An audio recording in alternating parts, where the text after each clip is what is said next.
వారెవరో గాని నాకు తెలియకున్నది కదా. ఎవరయవారు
వారెవరో కానీ బాణహస్తులై మన వైపుకే వచ్చుతున్నారు.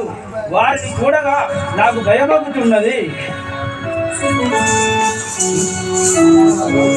మా అన్న వాలి మనకై నా కోరకై పంపినాడేమో కదా, నాకు తెలియలేదు కదా.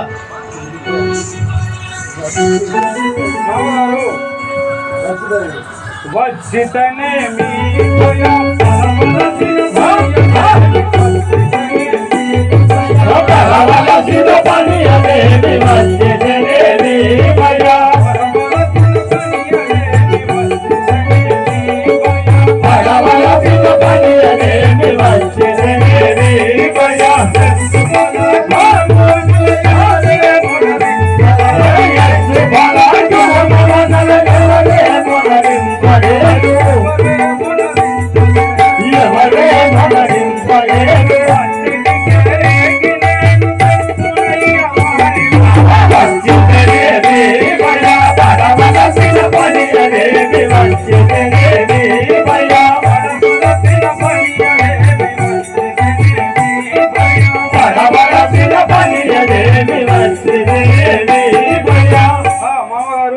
వారు ఎవరైనా సరే నేను ఇప్పుడే వెళ్ళి వారి వార్త తెలుసుకొని వచ్చి మీకు చెప్పేదాన్ని.